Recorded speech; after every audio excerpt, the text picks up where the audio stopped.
राबोताई लोकसभा अध्यक्ष ओम बिरला का दौरा, कोटा से रामगंज मंडी तक के लिए जो स्टेशनों का दौरा करेंगे, ये सीधी तस्वीरें सामने आ रही हैं। लोकसभा अध्यक्ष ओम बिरला का दौरा 15 से 19 फरवरी तक संसदीय क्षेत्र के 5 दिवसीय प्रवास पर हैं बिरला। बुधवार को विशेष ट्रेन से कोटा से रामगंज मंडी के बीच डकनिया तालाब भी पहुंचेंगे।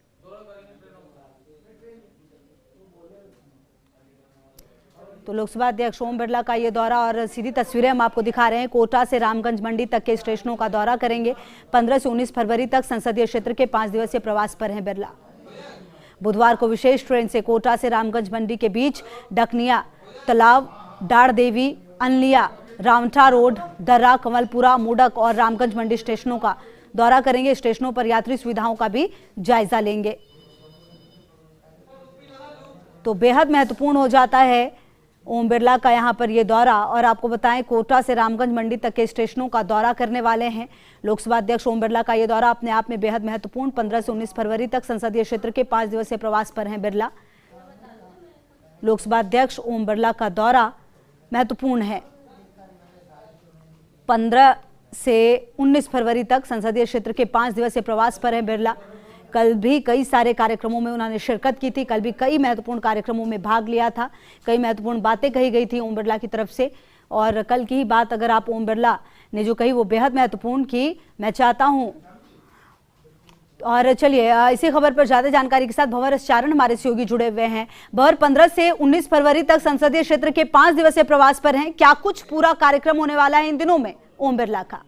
देखिए, पहले जो 2 दिन है उनके कोटा प्रवास के, आज और कल का दिन, वो लगातार जो कैंप कार्यालय है शक्तिनगर में, लोकसभा स्पीकर कैंप कार्यालय, वहां पर आमजन से मुलाकात कर रहे हैं। फिलहाल ये लाइव तस्वीरें हम टीवी स्क्रीन पर प्ले कर रहे हैं, फर्स्ट इंडिया की स्क्रीन पर, जहां पर आप देख रहे हैं कि बहुत से जो परिवादी हैं वो कोटा बूंदी संसदीय क्षेत्र से लोकसभा स्पीकर ओम बिरला के जनता दरबार में अपने जन अभियोग लेकर के पहुंच रहे हैं। और आप देख रहे हैं कि बहुत सी ऐसी समस्याएं हैं जिनको लेकर के बिरला खुद अधिकारियों से संवाद कर रहे हैं, बात कर रहे हैं और उनके मौके पर निस्तारण का प्रयास भी कर रहे हैं।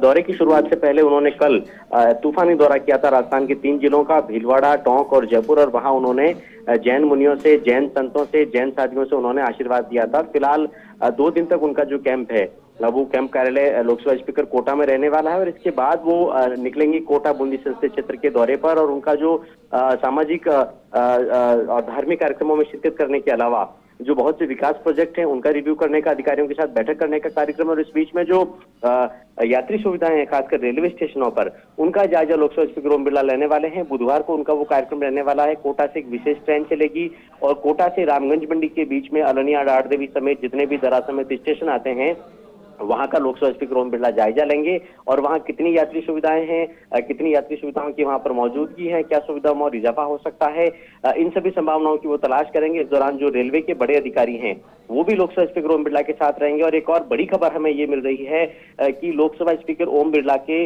रेलवे स्टेशन के इन दौरों के बाद में रेल मंत्री के भी कोटा दौरे का कार्यक्रम बन सकता है। और किस तरह से कोटा का जो डकनिया स्टेशन है उसके विस्तार की संभावनाएं हो सकती है, किस तरह से कोटा का जो रेलवे स्टेशन है वहां पर विश्व स्तरीय सुविधाएं विकसित करने की दिशा में कोशिश की जा सकती है, इन सभी बातों को लेकर के भी ओम बिरला जो है वो रिव्यू करेंगे, अधिकारियों के साथ बातचीत करेंगे। कई नए प्रस्ताव जो हैं वो वहां पर तैयार किए जाएंगे।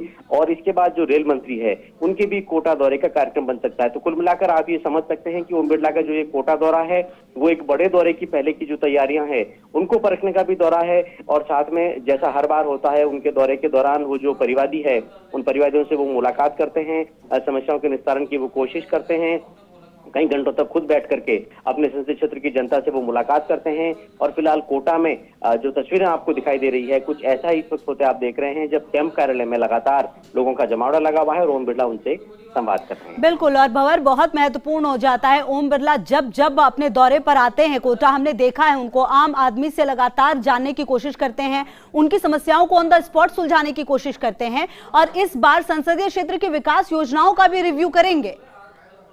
जी हाँ, बिल्कुल। देखिए, कई सामाजिक धार्मिक कार्यक्रम जो है उनमें भी शिरकत करने का उनका 2 दिनों तक का प्रोग्राम है। यानी जो पहले उनके 5 दिन के दौरे की जो पहले 2 दिन है उन पहले 2 दिनों में वो आम जनता से मुलाकात करेंगे, सामाजिक धार्मिक कार्यक्रमों में वो शामिल होने वाले हैं।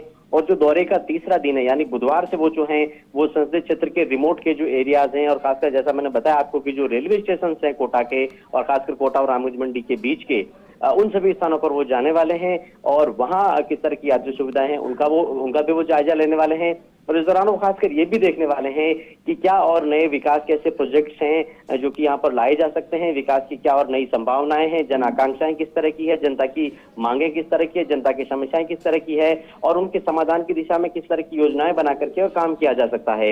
इन सब चीजों को भी वो देखने की कोशिश करेंगे। तो फिलहाल उनके गृहनगर कोटा के 5 दिवसीय दौरे का ये पहला दिन और पहले दिन की जो शुरुआत है वो उन्होंने जनता दरबार लगा करके और आम जनता की समस्याएं सुनने के साथ की है। बिल्कुल, और कहीं ना कहीं भंवर ये भी इम्पोर्टेंट हो जाता है कि जब ओम बिरला खुद सामने होते हैं तो लोगों की भावनाएं भी काफी होती हैं कि जो समस्याएं वो लगातार जिसको लेकर घूमते रहते हैं, वो समस्याएं जब ओम बिरला के पास खुद पहुंच जाए तो उनका हल सुनिश्चित हो जाता है। ऐसे में जो लोग पहुंच रहे हैं उनकी समस्याएं किस तरह की होती हैं अमूमन भंवर? देखिए, बहुत से जो परिवादी हैं वो अपनी व्यक्तिगत समस्याएं लेकर के पहुंचे हैं, व्यक्तिगत मांगे लेकर के पहुंचे हैं, जिनमें एक बड़ी जो तादाद है यहाँ पर आने वाले जन अभियोग लेकर के आने वाले जो लोगों की है वो तबादलों की है। लेकिन इसके अलावा बिजली, पानी, सड़क, नल, गांव की सड़कें, इस तरह के भी बहुत से मुद्दे हैं वो ओम बिरला के सामने रखे जा रहे हैं। और बहुत से जो डेलीगेशंस हैं वो भी जब ओम बिरला कोटा दौरे पर होते हैं, बहुत सी संस्थाएं, बहुत से संगठन वो भी उनसे मुलाकात करते हैं, कोटा के विकास को लेकर के, कोटा की समस्याओं को लेकर के, उन समस्याओं के समाधानों को लेकर के भी प्रेजेंटेशन उनके सामने जो है संस्थाएं, संगठन आकर के रखते रहे हैं। जैसे कोटा कोचिंग के मसले को लेकर के कई बार संस्थाएं, संगठन उनसे मुलाकात करते हैं। दूसरी जो व्यापार संस्थाएं हैं, सामाजिक संस्थाएं, वो भी आकर के लोकसभा स्पीकर ओम बिरला से मुलाकात करती है। तो फिलहाल ये जो दौर है इन मुलाकातों का और जनसंवाद का ओम बिरला का, वो कोटा में इस वक्त आप देख रहे हैं कि शुरू हो चुका है और ओम बिरला लगातार फीडबैक भी लेने की कोशिश कर रहे हैं, लोगों की समस्याएं जानने की भी कोशिश कर रहे हैं और साथ में ये कोशिश भी अपने पूरे स्टाफ समेत कर रहे हैं कि किस तरह से वो समस्याओं का अधिकतम समाधान कर सकते हैं। बिल्कुल, और भंवर ये पहला मौका नहीं, लगातार हमने ओम बिरला का यही अंदाज देखा है और अपने इसी अंदाज के लिए जाने जाते हैं। और खास करके जब जनप्रतिनिधि खुद सामने सामने मौजूद है, ऐसे में अधिकारियों पर भी दबाव अक्सर रहता है। भंवर, ये कहना भी कोई अतिशयोक्ति नहीं होगी कि अधिकारियों पर दबाव इस मायने में कि हमारे नेता की नजर हम पर है, जो काम दिया गया है उसको जल्द से जल्द करना जरूरी हो जाता है। चलिए, लगातार नजर रहेगी, हमारे सहयोगी भंवर एस चारण लगातार जुड़े हुए थे और कहीं ना कहीं ये कार्यक्रम जिसकी सीधी तस्वीरें हम दिखा रहे हैं आपको, एक्सक्लूसिव तस्वीरें भी दिखा रहे हैं ओम बिरला जनता के बीच में, और दोपहर में अधिकारियों के साथ बैठने का भी कार्यक्रम है और संसदीय क्षेत्र की विकास योजनाओं का भी रिव्यू करने का कार्यक्रम है। कोटा के दौरे पर लोकसभा स्पीकर ओम बिरला, जहां पर यह कार्यक्रम महत्वपूर्ण है और देखना यह भी बेहद महत्वपूर्ण होगा कि किस तरीके से जनता की समस्याओं को सुनते हैं और उन समस्याओं का हल होता है।